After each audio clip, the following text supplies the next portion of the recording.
우리가 사용하는 그 언어를 살펴보면요. 이 긍정적인 그런 언어보다 부정적인 언어가 더 많이 사용되고 있다고 합니다.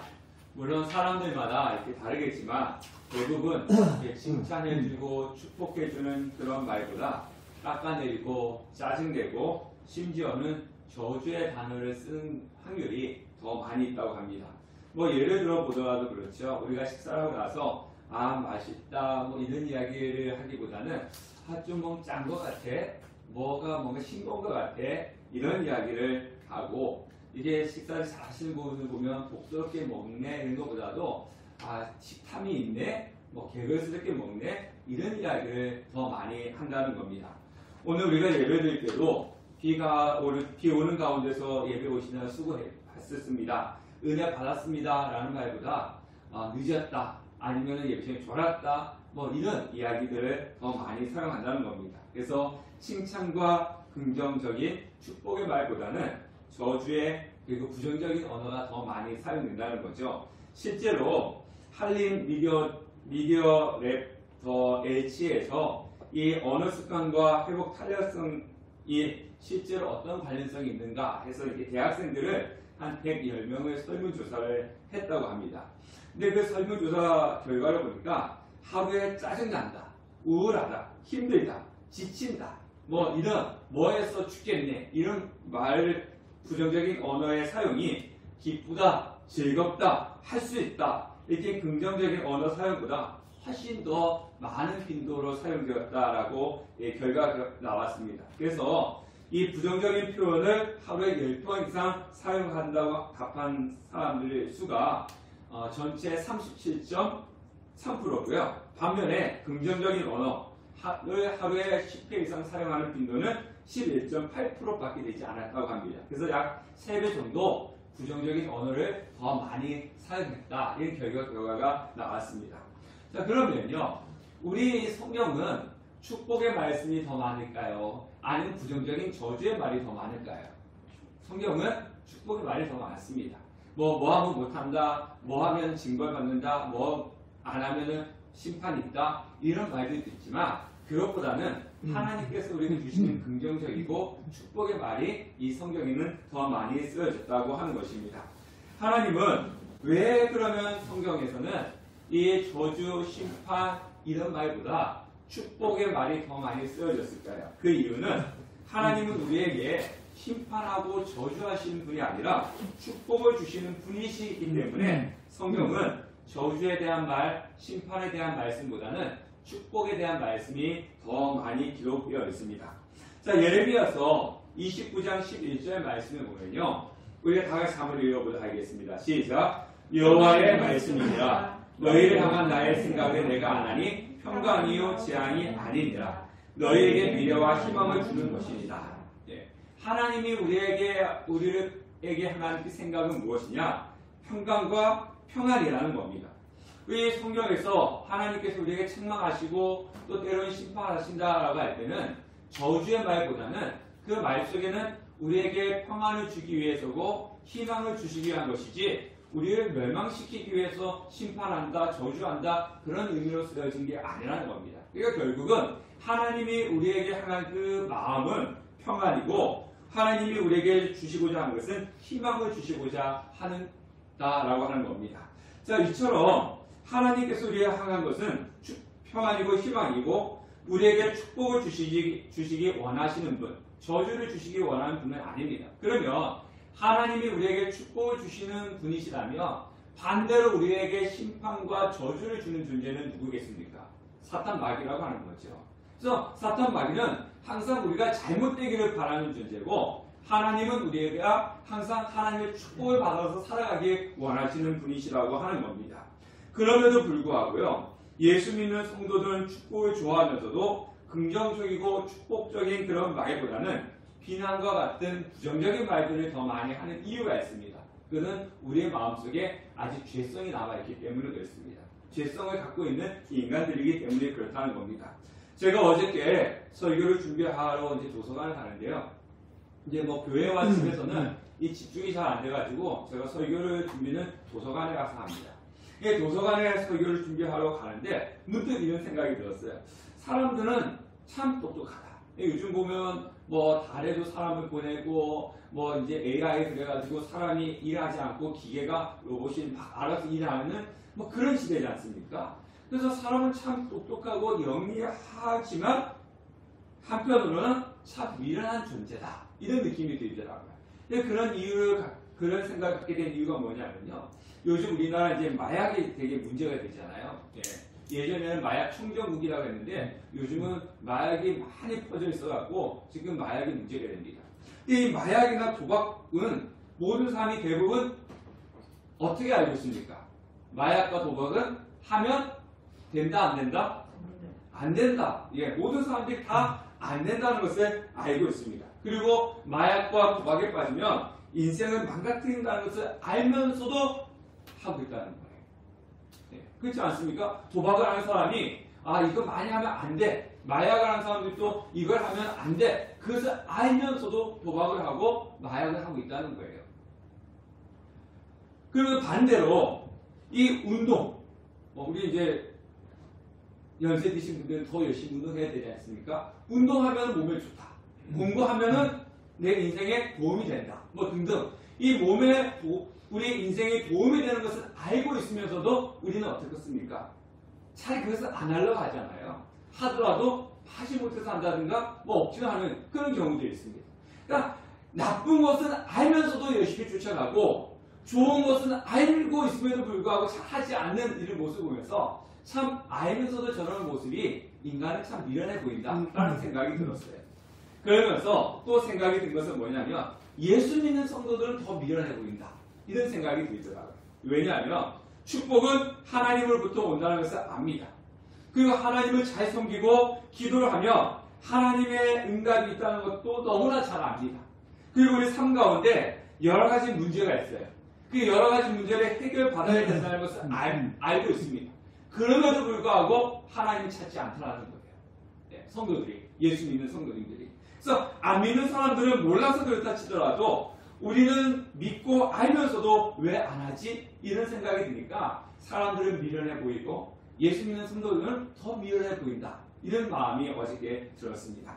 자, 왜 이런 생각을 더 하게 되었냐면요. 오늘 우리가 읽은 말씀은 축복의 말씀이지 않습니까? 하나님이 우리에게 얼마나 축복을 주시려고 안달이 나 분이시라는 것을 우리가 오늘 이 말씀을 읽었을 때 한눈에 알 수가 있어요. 하나님은 어떻게 해서라도 우리에게 축복을 주시려고 하는데 우리는 그 축복을 못 받아가고 있다는 거예요. 그 말씀도 묵상하다 보니까 아까 생각했던 것처럼 참 성도님들이 예수 믿는 성도님들이 참 미련해 보이고 저도 마찬가지고요. 또 인간들이 참 미련해 보인다라는 생각이 들었습니다.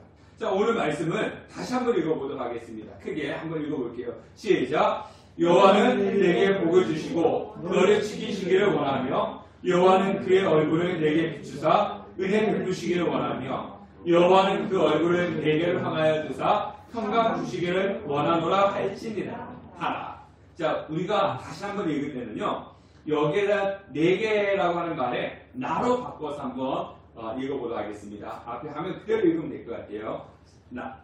나에게 시작. 여호와는 나에게 복을 주시고 나를 지키시기를 원하며 여호와는 그의 얼굴을 나에게 비추사 은혜 베푸시기를 원하며 여호와는 그 얼굴을 나에게 향하여 드사 평강 주시기를 원하노라 할지니라 하라. 자, 오늘 우리가 읽은 말씀은요. 우리가 제사장의 축복이라고 하는 축복으로 알려진 말씀이에요.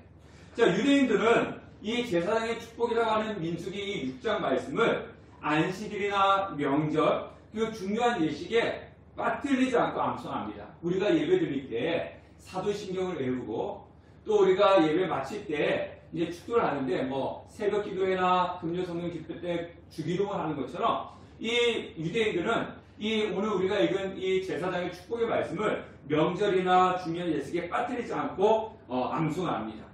그런데 이 사람들이 이렇게 암송하는 것은 이 말씀처럼 우리에게 해 주십시오라고 하는 그런 바람도 있습니다. 그런데 거기다 덧붙여가지고 하나님께서 우리에게 주시는 상이다라고 생각을 한다는 거예요. 왜 그렇게 생각을 하냐면요. 유대인들은 하나님의 말씀대로 우리가 살아가면 하나님께서 그렇게 살아가는 사람에게 주시는 축복이 바로 이것이다. 그래서 이 말씀을 자신들에게 주신 상이다 라고 이렇게 생각을 한다는 것입니다. 그래서 하나님께서 우리에게 복을 주셔가지고 은혜를 베푸시고 그리고 평강 주신다는 거예요.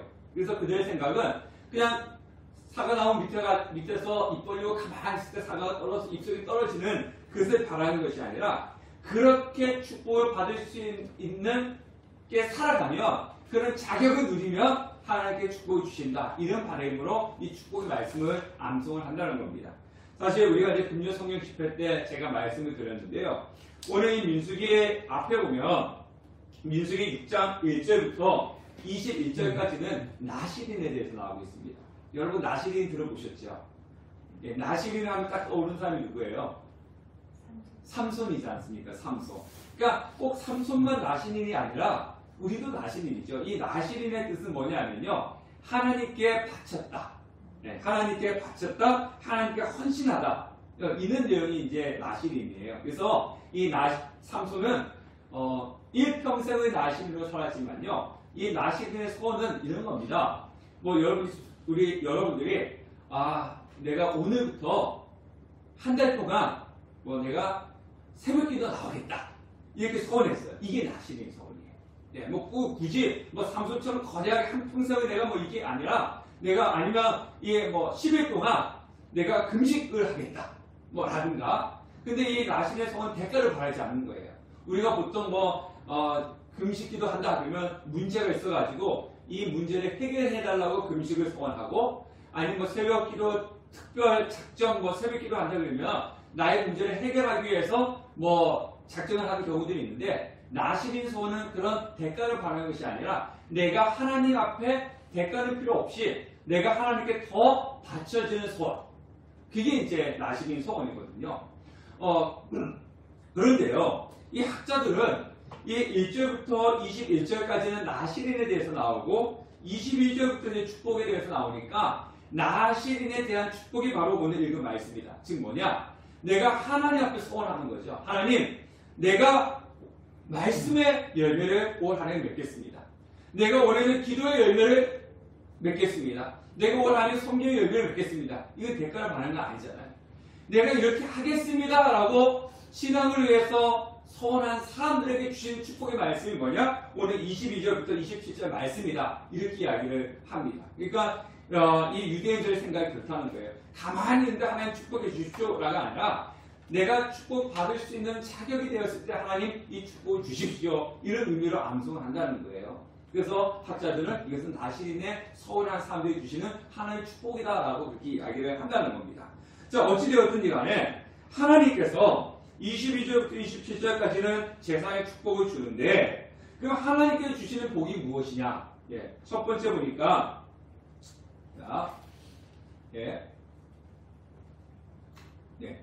자, 하나님의 복이 무엇이냐? 24절에 보니까 뭐라 얘기하고 있습니까? 여호와는 내게 복을 주시고 그 다음에 뭐 하시기를 원하신다고요? 네, 너를 지키시기를 원하며. 자, 하나님이 우리를 지켜주신다라는 것을 너무나 많이 들어서 우리 이렇게 마음에 잘 안 와닿잖아요. 자, 성경은요 항상 쓰여질 그 당시의 배경을 가야 됩니다. 자, 이 신약 성경은 2000년 전이고요. 이 구약 성경은 3000년 전, 3500년 전이잖아요. 네. 그 당시에 누구한테 이야기했습니까? 이스라엘 백성들에게 이야기한 거죠. 지금 우리의 상황과는 다릅니다. 우리의 상황과 다르기 때문에 하나님께서 이 성경을 쓰셨던 그 당시의 배경으로 돌아가면 우리가 훨씬 더 이 말씀을 피부적으로 느낄 수가 있어요. 자, 지금 이스라엘 백성들 어디 있습니까? 민수기가 쓰여질 당시에 이스라엘 백성들은 어디 있어요? 제가 지지난주에 첫 시간에 말씀드렸는데 광야에 있잖아요. 광야. 지금 이스라엘 백성들이 광야에 있을 때 하나님께서 광야에 있는 이스라엘 백성들에게 주신 말씀이 오늘 이 말씀이에요. 너를 지키신다. 지금 우리의 삶 속에서 우리는 풍요로움을 누리고 있기 때문에 지킨다 잘 안 알아요. 안 옵니다. 근데 이스라엘 백성들은 광야에 있기 때문에 내가 너를 지키기를 원하는 걸 이야기할 때 피부로 와닿는 겁니다. 광야는 어떤 곳입니까? 광야는 위험한 곳이잖아요. 그 위험에 처했기 때문에 그들에게 가장 필요한 것은 뭐냐면요. 이 위험 속에서 나를 지켜줄 존재가 필요한 거예요. 광야는 성도 없습니다. 노출되어 있어요. 나를 지켜줄 울타리도 없어요. 집도 없어요. 그냥 천막 속에서 지금 생활하고 있는 거예요. 낮에는 덥습니다. 밤에는 춥습니다. 그리고 밤이면 주위에 맹수들이 널려 있고요. 또 약탈하는 강도들도 널려 있습니다. 그러니까 그들에게 가장 필요한 것은 무엇이겠습니까? 안전이에요. 안전. 네, 안전. 누군가가 지켜줘요. 그렇다고 그들을 지켜줄 군인들도 없어요. 네, 군인들도 없어요. 그렇다고 해서 자신들이 뭐 칼, 무기가 있냐? 그런 것도 없어요. 아무것도 없는 상황 속에서 그러면 이 광야, 이 노출되어 있는 이 위험한 곳에서 누가 나를 지켜줄 것인가? 항상 오늘 밤은 내가 잘 맹수로부터 아니면 강도들의 도적으로 강도들의 그 공격으로부터 잘 버티고 내일 아침 눈을 뜰 수 있을까? 이런 염려가 되는 거예요. 밤에는 되게 춥고요. 또 아침에 눈을 뜨면 오늘 하루 이렇게 더운 가운데 어떻게 광야를 걸어서 갈 수 있을까? 여러분들 성지순례 한번 저도 안 가봤는데 한번 갔으면 좋겠어요. 네, 그래서 앞으로 한 10년 정도 계획을 잡고 지금부터 돈을 모으십시오. 그래서 저도 이제 가고 싶어가지고 이제 성지순례 하시는 분들 이제 유튜브 영상을 보면요, 낮에는요 광야 숨 막힐 정도로 못 간대요. 너무 뜨거워가지고. 네. 차에 에어컨을 틀어도요, 막 숨 막힐 정도로 못 가는 곳이 광야예요. 그런 곳에 지금 이들이 있단 말이에요. 이런 곳에 하나님께서 하신 말씀, 내가 너를 지키기를 원한다. 얼마나 필요해 확 와닿겠습니까? 나는 지금 안전하고 누군가 지켜줄 줄 필요한데 하나님이 내가 너를 지켜주기를 원한다. 네. 이처럼 우리의 인생은 어떤 길입니까? 광야예요. 광야 같은 인생길은요, 내 힘으로 절대로 살아갈 수가 없습니다. 여러분, 우리 연세 드신 집사님들은 아시잖아요. 더 와닿지 않습니까? 네. 지금까지 왔던 길을 보면은 정말 매 순간순간마다 누군가 하나님의 도우심이 없었다면 지금 이 자리에 올 수도 없었지 않습니까? 지금도 마찬가지고요. 내 힘으로 살아갈 수 없는 곳이 인생길 광야입니다. 이런 길에 하나님께서 지켜주신다라고 말씀을 하고 있는 거죠. 시편 121편을 보면 여호와께서 너를 시족하게 하지 아니하시며 너를 지키시는 이가 졸지도 아니하시리로다. 이스라엘을 지키시는 이는 졸지도 아니하시고 주무시지도 아니하시리로다. 여호와는 너를 지키시는 이시라. 여호와께서 내 오른쪽에 내 그늘을 대신하니 낮에 해가 너를 상하게 하지 아니하며 밤에 달도 너를 해치지 아니하리로다. 여호와께서 너를 지켜 모든 환난을 면케 하시며 또 내 영혼을 지키시리로다. 여호와께서 너의 출입을 지금부터 영원까지 지키시리로다. 하나님은 우리를 지키시는 분이십니다. 그래서 우리를 지키시는 복을 하나님께서 주시는 겁니다. 다음은요, 25절에 보면 25절 다 같이 한번 읽어보겠습니다. 시작. 여호와는 그의 얼굴을 내게 비추사 은혜 베푸시기를 원하며. 이 당시에 종교적인 관점에서 신이 얼굴을 돌렸다라고 하는 것은요, 신이 얼굴을 돌렸다라고 할 때는 그에게 재앙과 심판이 임한다. 그리고 절망과 죽음을 의미했습니다. 얼굴을 돌린다라고 하는 것은요. 그러니까 얼굴을 돌린다라고 하는 것은 저 사람이 어떻게 되든지 나는 상관이 없다라고 하는 그런 의미를 가지고 있어요. 자, 우리가 사람이 낯을 돌린다, 얼굴을 돌린다고 할 때는요, 싫다라고 하는 그런 뜻을 가지고 있지 않습니까? 그러니까 사랑하는 사람이라도 싸우면은 고개를 돌리잖아요. 왜 가끔씩 뉴스에 보면은 이 정치인들 뉴스 나올 때 이게 앙숙인 사람들이 이렇게 같이 앉아요. 같이 앉으면은 뉴스 기사도 보면요, 뭐 얼굴을 돌렸다, 한 번도 쳐다보지 않았다, 뭐 이렇게 합니다. 그러니까 그 앉아가지고 그 정치인들이 바로 옆자리에 앉았는데 한 번도 쳐다보지 않았다. 이건 뭡니까? 싫다는 거예요. 얼굴을 쳐다보기 싫고 싫다는 의미입니다. 예, 마주치기 싫다는 거지. 그런데요, 서로 사랑하고 좋은 관계일수록 얼굴을 봅니까 안 봅니까? 보죠. 예.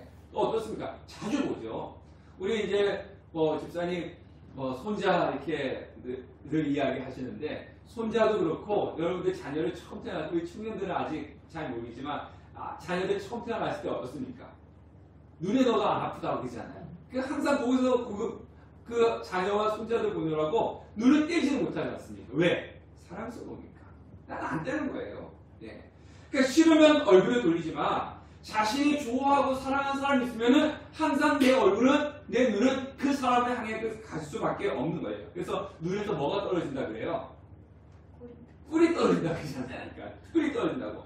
내가 사랑하는 사람을 보고 그 눈에 꿀이 뚝뚝 떨어지도록 항상 내가 좋아하는 사람, 사랑하는 사람 있으면 내 얼굴에 향하는 거예요. 이거는 나이와 상관이 없습니다.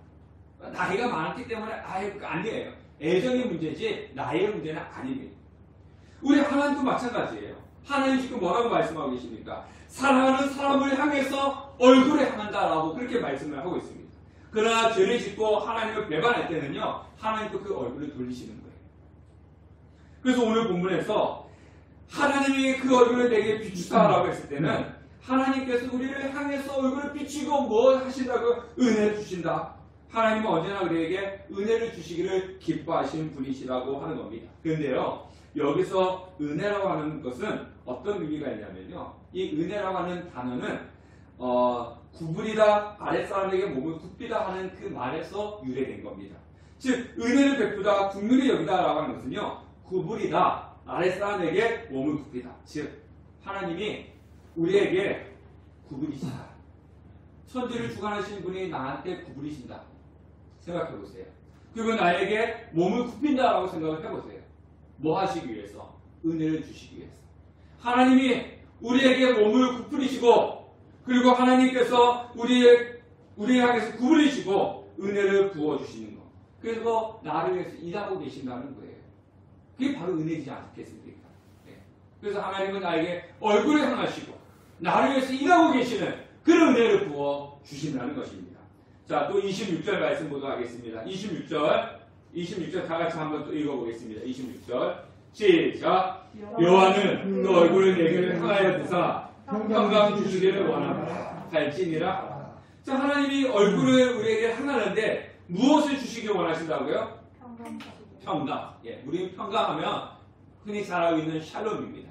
이 이스라엘 사람들이 인사하는 샬롬, 샬롬이라고 하는 것인데요. 근데 우리가 샬롬하면 평강이 있을지어다 그런 것만 생각하는데, 이 샬롬은요, 평강뿐만 아니라 안전, 행복, 건강, 번창, 뭐 이런 여러 가지 뜻을 가지고 있어요. 즉 뭐냐? 샬롬은 우리를 온전케 하다라고 하는 그런 단어를 쓴 겁니다. 우리 삶이 온전케 되기를 원합니다 라는 그런 뜻을 가지고 있다는 거죠. 단순히 평안하십시오 라고 하는 의미만 있는 것이 아니라 온전케 되십시오 이런 의미를 가지고 있어요. 자, 인간 삶은요, 온전케 돼야 되는데 그 첫 번째 단추가 뭔지 압니까? 신앙입니다. 영적인 부분이에요. 그래서 이 영적인 부분이 온전케 돼야지 그 다음에 우리의 삶의 평안이 오는 것이지, 영적인 부분이 해결되지 않으면요, 삶 속에서 아무리 많은 것을 누렸다 할지라도 평안을 누릴 수가 없어요. 자, 제가 앞에 그 마약 이야기를 했는데요. 마약 보면요, 대체적으로 오늘 하루 먹고 살기 힘든 사람들 마약 잘 안 합니다. 어떤 사람들이 마약 많이 하죠?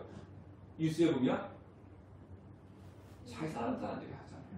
원래 마약 사기 위해서 비싸니까 가난한 사람들 돈을 그걸 사지 못하니까 뭐 이렇게 돈 있는 사람들 사겠지만 가쁜데 돈이 넘쳐나요. 유명인들이에요. 그런 사람들이 마약을 많이 해요. 왜 그렇습니까? 마음 평안이 없는 거죠. 평안이 없으니까 그걸 통해서 뭔가 해결을 받으려고 하고 잊어버리려고 하는 거예요. 영적인 부분, 신앙적인 부분이 온전케 되지 않으면요, 아무리 내가 많은 것을 누리고 산다 할지라도요, 온전케 평안을 누리면서 살 수가 없어요. 근데 사람들은 그걸 몰라요. 그래서 신앙은 뒤로 하고요, 지금 당장 나에게 주어진 거 그것만 쫓아가거든요. 근데 그것이 이루었을 때 무엇이 됩니까? 허탈함이 드는 거예요. 내가 매덕이 있었으면 좋겠다. 그 매덕을 받기 위해서 열심히 해가지고 딱 매덕을 이루었어요. 와, 잠시 기쁨이고요. 그 뒤에는 허탈감이 있습니다. 평안이 없는 거죠. 근데 영적인 부분에서 온전히 되면 육적인 부분이 평안을 누리게 되는 거예요. 이게 법칙이에요. 그래서 샬롬이라고 하는 건 뭐냐면 당신의 삶이 온전히 되기를 원합니다. 즉 하나님의 관계가 온전히 되고 하나님의 관계가 온전히 됨을 통해서 여러분의 삶이 온전히 되기를 원합니다. 이게 샬롬이라는 거예요. 신앙생활을 하고 하나님 앞에 완전하게 나가고 그 다음에 삶 속에 주어지는 온전함을 누리는 그런 평강을 하나님께서 주시기를 원하노라, 이렇게 말씀을 하고 계시는 겁니다. 그래서 지켜주시고 은혜를 주시고 평강을 주시는 그 하나님의 복이, 축복이 여기 계시는 우리 성도님들에게 넘치기를 축원합니다. 자, 그런데요, 이 축복이 누구의 축복이라고 얘기했습니까? 네, 제가 앞에 그랬잖아요. 이 축복은 날씬에게 주시는 건데 누가 축복해 주는 거죠? 제사장의 축복이라고 그랬지 않습니까? 제사장 축복. 자, 22절, 23절, 27절 말씀을 다 같이 한번 읽어보겠습니다. 시작. 여호와께서 모세에게 말씀하여 이르시되 아론과 그의 아들들에게 말하여 이르기를 너희는 이스라엘 자손을 위하여 이렇게 축복하여 이르되 27절요. 그들은 이같이 내 이름으로 이스라엘 자손에게 축복할지니 내가 그들에게 복을 주시리라. 자, 하나님께서 제사장들에게 이렇게 이야기하는 거예요. 너희는 이스라엘 백성들을 이렇게 축복해라. 예, 하나님이 제사장들에게 이렇게 축복해라 라고 얘기하고 있습니다. 자, 우리가 믿는 하나님은 저와 여러분들에게 복을 주기를 원하시는 분이시라는 거예요. 그래서 하나님은 제사장들에게 하나님을 축복해라 이렇게 말씀하셨어요. 저주해라라고 얘기하지 않으셨어요. 제사장들에게 이스라엘 백성들 저주해라 이렇게 말씀하지 않고 축복해라라고 그렇게 말씀을 하셨습니다. 마치 부모가 자녀들이 잘 되기를 바라는 마음처럼 하나님은 하나님의 자녀들이 잘 되기를 바라는 그런 마음으로 축복하라라고 말씀을 하셨습니다. 자, 그러면 하나님이 그냥 축복해 주시면 되지. 하나님이 그냥 축복해 주시면 되지. 왜 굳이 제사장들에게 축복하라고 그렇게 말씀하셨을까요? 안 그래요? 축복을 하나님 주시는 거잖아요. 그럼 본인이 그냥 축복해 주시면 되는데 굳이 제사장들에게 자, 너희들 이스라엘 백성들에게 이렇게 축복해 라고 이야기를 하셨을까요? 자, 여기에 우리가 중요한 것이 있습니다. 하나님은 사람에게 무엇을 주셨습니까? 축복권을 주셨어요. 네, 축복권을 주셨어요. 그래서 이 축복권에 대해서 최초로 말씀을 드는 사람이 창세기에 나오는데 그가 누구냐면은 아브라함입니다. 아브라함. 그래서 복의 근원, 복의 통로가 되라라고 말씀을 하셨죠. 그러면서 하나님께서 아브라함에게 뭐라 얘기하냐면요. 너를 축복하는 자에게는 하나님이 무엇을 주신다고요? 예, 너를 축복하는 자에게는 내가 축복을 내릴 거고 너를 저주하는 자에게는 내가 무엇을 주겠다고요? 저주할 것이다. 하나님 그렇게 이야기했어요. 너는 복의 근원이 되라 라고 얘기하면서 너를 축복하는 자에게는 내가 축복할 거고 너를 저주하는 자에게는 내가 저주할 거야.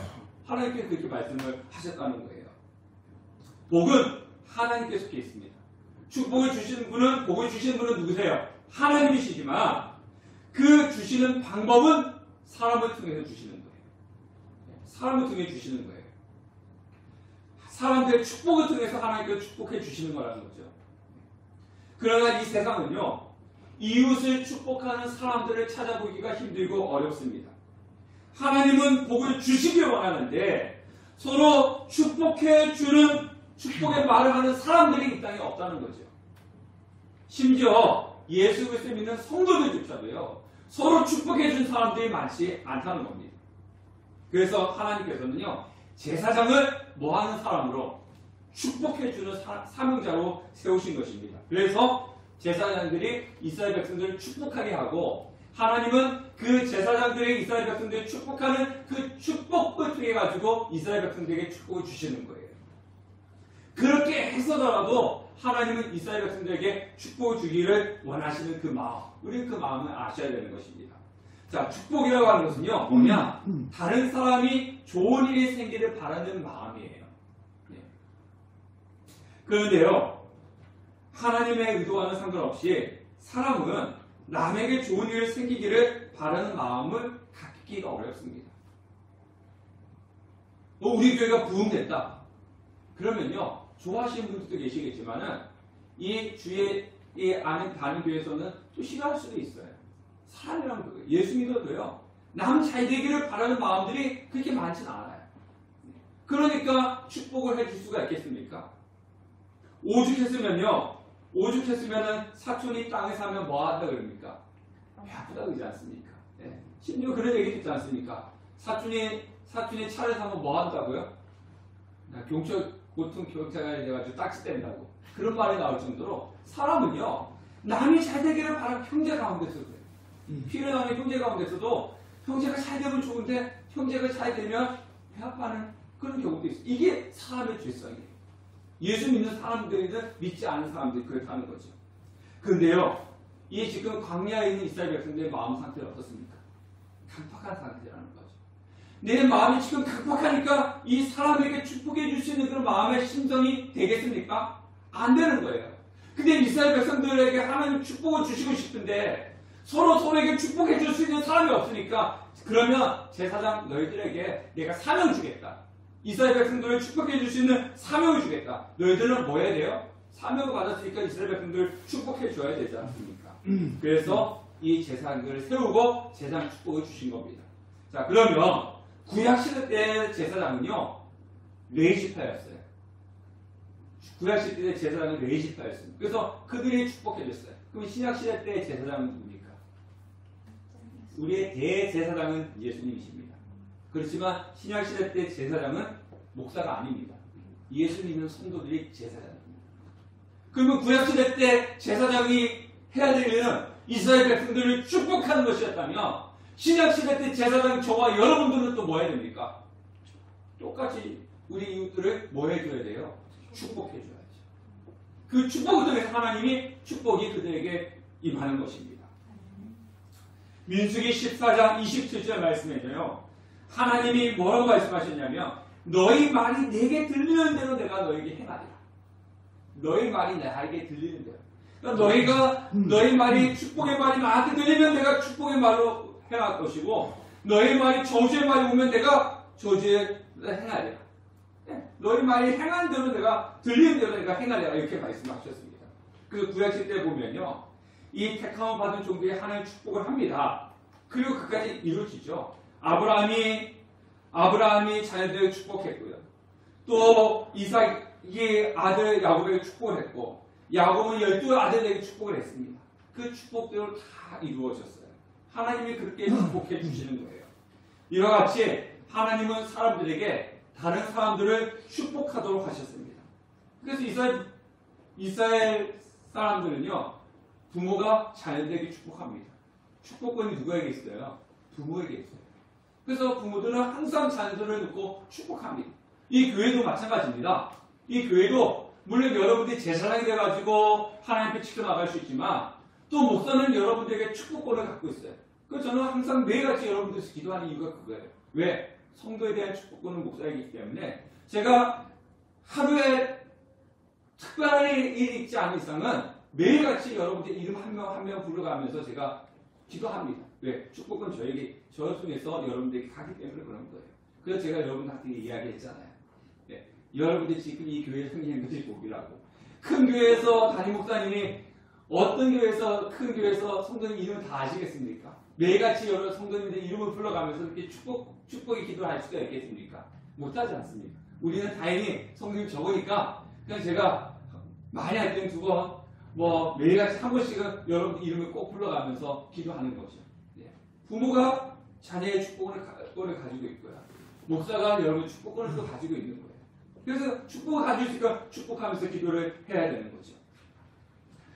자, 우리는 이웃을 위해서 축복의 말을 해야 한다는 것을 항상 기억하고 축복해 준 사람에게 복이 있습니다. 그래서 우리 입술에서 정말 시기, 질투, 미움, 분노 이런 부정의 말을 버리고 축복의 말을 해야 될 사명을 갖고 있는 왕같은 제사장이라고 하는 거예요. 그래서 내가 축복을 하지만 누구의 이름으로 하라고 합니까? 27절에 하나님의 이름으로. 내가 축복을 주는 거 아니에요. 내가 축복을 말한다 해가지고 내가 축복을 주는 것이 아니라 하나님이 나의 기도를 통해서 역사하시고 축복해 주시는 것입니다. 우리는 하나님 우리에게 축복을 주기를 원하시는 분이십니다.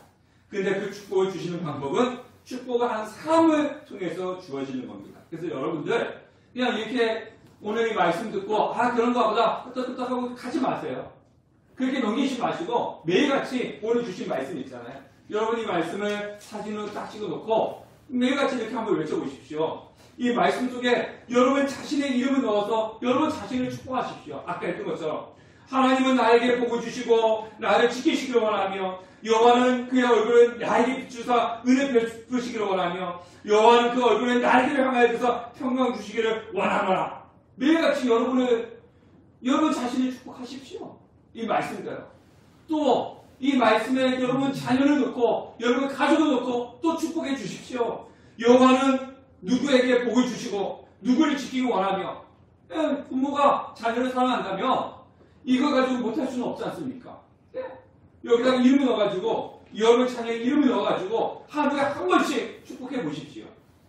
하나님은 여러분이 하시는 그 축복의 이야기를 듣고 역사하시는 것이지 내가 가만히 있는데 주어지는 것은 아니라는 거예요.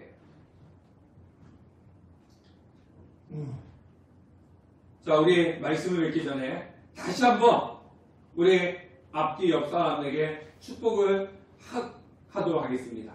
자, 오늘 가로 안에 있는데요. 옆에 있는 분들 이렇게 좀 두씩 좀 잡수 좀 찍어보세요. 저 뒤에 두 분, 우리 여기 왜 뭐가 뚝 떨어졌나 이렇게 가족이니까 집사님하고 현이하고 또 집사님하고 이진이하고 이렇게 뚝뚝 해가지고 상대편의 이름을 넣어서 이름을 넣어서 우리 한번 이 말씀으로 서로를 축복해주고 기도하고 마치도록 하겠습니다. 자, 누군지 아시죠? 자기 대상자가 자기 대상.